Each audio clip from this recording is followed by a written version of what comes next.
UKలో 1 year masters. No IELTS required up to 5 years visa. High visa success rate. Right sir, అయితే ఇప్పుడు press meet అయితే పెట్టారు అర్ససాయికి సంబంధించి. So press meet కి మీరు ఏం చెప్పాలనుకున్నారు ప్రజలకు?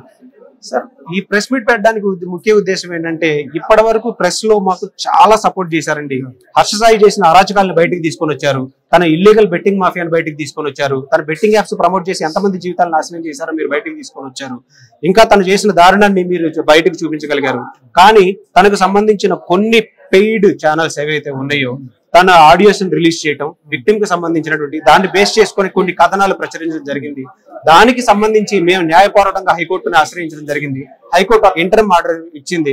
కానీ హర్షసాయి మళ్ళీ మీడియాను కూడా మిస్లీడ్ చేస్తాడు, మీడియాను మిస్లీడ్ చేసే అవకాశం కూడా ఉంది, మీడియా సంస్థల మీద కేసులు వేస్తున్నారు అని దుష్ప్రచారం చేసే అవకాశం ఉంది. కాబట్టి మేమే స్వచ్ఛందంగా ముందుకొచ్చి మీ మీద ఎలాంటి కేసులు వేయలేదు, ఎవరైతే ఈ ఫ్యాబ్రికేటెడ్ ఆడియోస్ అయితే ప్లే చేస్తూ ఉన్నారో వాటిని తీసేయమని మాత్రమే జరిగిందని మేము మీకు వచ్చి చెప్పదలుచుకున్నాం.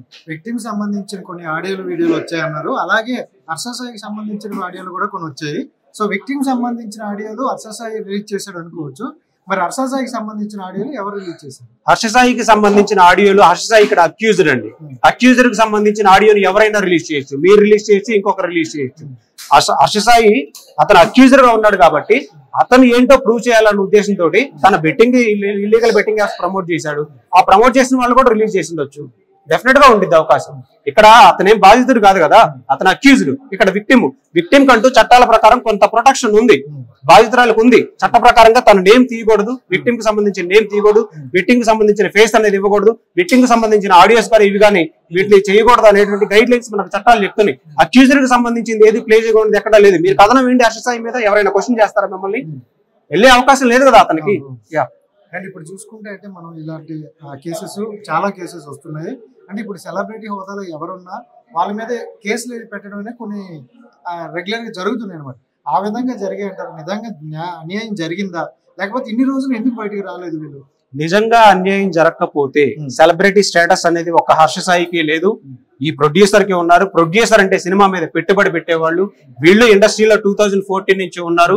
ఏదో మన రోడ్ సైడ్ ఎవరో వాళ్ళకి సంబంధించిన వాళ్ళ మీద జరిగిన దాడి కాదు ఇది. ఒక సెలబ్రిటీ స్టేటస్ లో ఉన్నారు.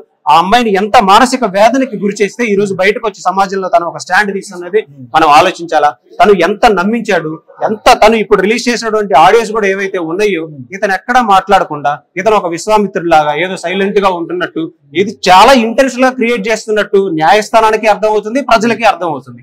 తను రిలీజ్ చేసిన అంత మాత్రాన నష్టం ఏమీ జరగదు. తన తప్పుని ఇంకా ఏదైతే మేము కంప్లైంట్ కాపీలో విక్టిమ్ పెట్టిందో ఆ కంప్లైంట్ కాపీని నేను చేయగలను, మిమ్మల్ని డిఫేమ్ చేయగలను, మీ జీవితాలు సర్వనాశనం చేయగలను అని తన కంకణం కట్టుకున్నాడు. చట్ట పరిధిలో మేము ఆపడానికి మా ప్రయత్నం ఏం చేసాం. అండ్ ఆడియోలో చూసుకుంటే విక్టిమ్ చాలా ఇష్టం అన్నట్టు కొన్ని ఆడియోలు విన్నాము.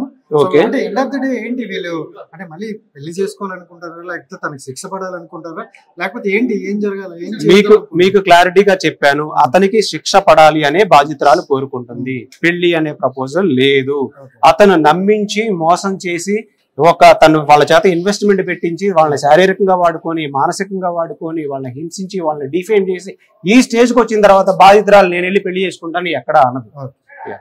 అంటే 2 కోట్ల విషయం ఎక్కువగా 2 కోట్లు తీసుకున్నాను అసలు మీరు చెప్పలేదు. అండ్ మాకైతే కంప్లైంట్ కాపీలో ఎక్కడ 2 కోట్ల ప్రస్తావనే లేదు. ఇది కేవలం హర్షసాయి క్రియేట్ చేసిన. ఇప్పుడు మీరు జానీ మాస్టర్ గారు ఇన్సిడెంట్ చూశారు. ఆ ఇన్సిడెంట్ లో FIR కాపీ అనేది బయటకు వచ్చింది. బయటకు వచ్చిన తర్వాత ఒక చర్చ అనేది జరిగింది దాని మీద. ఆ చర్చ ఇలా కూడా జరిగే అవకాశం ఉంది అని ముందుగా గెస్ కొట్టాడు కాబట్టి తన దేశం వదిలిపెట్టి పారిపోయి తనే ఒక స్టోరీ మీడియాకి మిస్లీడ్ చేస్తూ ఇచ్చాడు అనమాట. 2 కోట్లు మోసం చేసిన యువత అని ఫిర్యాదు ఇచ్చింది అని. అంటే ఇప్పుడు ప్రొడ్యూసర్లు చూసాం, ఈ మూవీ గురించి కూడా మాట్లాడారు. అంటే ఇప్పుడు ఇంత కేసు జరిగిన తర్వాత, ఇష్యూ జరిగిన తర్వాత అంటే ఇవి మళ్ళీ జరిగే అవకాశం ఉందా?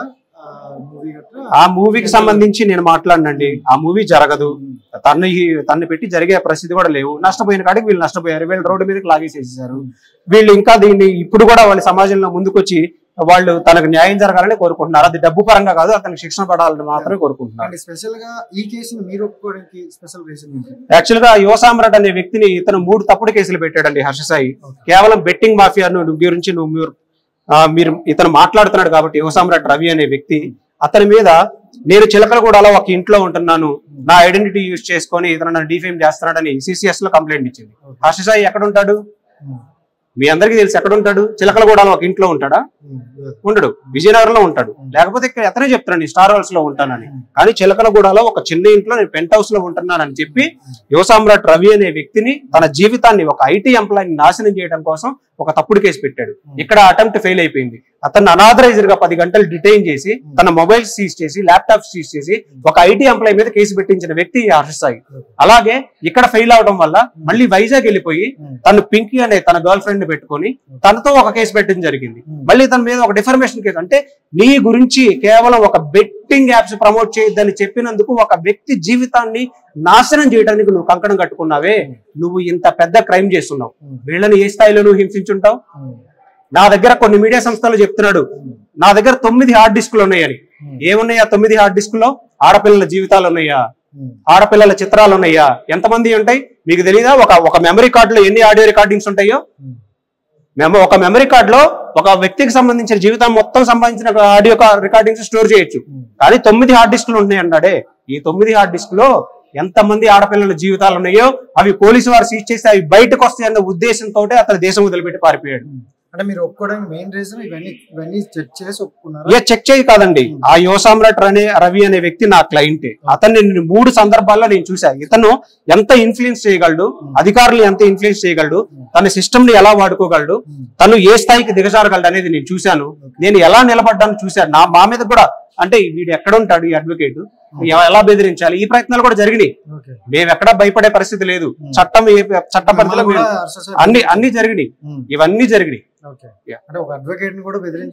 బెదిరించడం అంటే ఎంక్వైరీ అండి. ఇప్పుడు నేను కేసు తీసుకున్నాను అనుకోండి, ఎక్కడో ఆ ఊర్లో సంబంధించిన రౌడీ షీటర్ కి ఫోన్ చేసి లేకపోతే ఇంకొకళ్ళకి ఫోన్ చేసి ఇతనేంటి ఎంతవరకు ఉంటాడు, ఈ ఎంక్వైరీస్ ఏం చేస్తావు? ఎంక్వైరీస్ చేసుకొని ఏం చేయలేవు. చట్ట పరిధిలో నువ్వు తప్పు చేసావు కాబట్టి ఎంక్వైరీలు చేస్తున్నావు. దాని ఫైనల్ గా అంటే ఈ కేసు కంప్లీట్ ఫినిషింగ్ గా మీరు వాళ్ళు కాంప్రమైజ్ అయిపోతే మీరు వదిలేస్తారా, లేకపోతే న్యాయం జరిగే వరకు ఉంటారా? కాంప్రమైజ్ అయిపోవడం అంటే ఇప్పుడు విక్టిమ్ ఎవరున్నారో వాళ్ళు కాంప్రమైజ్ అయిపోయాం అని ఒక ఆడపిల్ల మనసు ఎప్పుడు ఎలా ఉంటుందో మనం చెప్పలేము. జడ్జి చేయడానికి నేను కాదు. ఈ రోజు నా క్లయింట్ నాకు ఏ స్టాండ్ తో ఉన్నారో అదే నాకు ముఖ్యం. 10 సంవత్సరాల తర్వాత వాళ్ళు ఎలా ఉంటారు అని వాళ్ళ ఫ్యూచర్ డిసైడ్ చేయడానికి నేనేమి జ్యోతిష్యుడు కాదు. ఇప్పుడైతే స్ట్రాంగ్ గా ఉన్నారు. వాళ్ళకి న్యాయం జరగాలని కోరుకుంటున్నారు. తను జైలుకి వెళ్ళాలని. హిట్ టీవీ యాప్ ని డౌన్లోడ్ చేసుకోండి. ఇందులో short news, live news, entertainment movies అన్ని అవైలబుల్ గా ఉన్నాయి. Please download hit TV app. Hit TV app ని ఫ్రీగా డౌన్లోడ్ చేసుకోండి.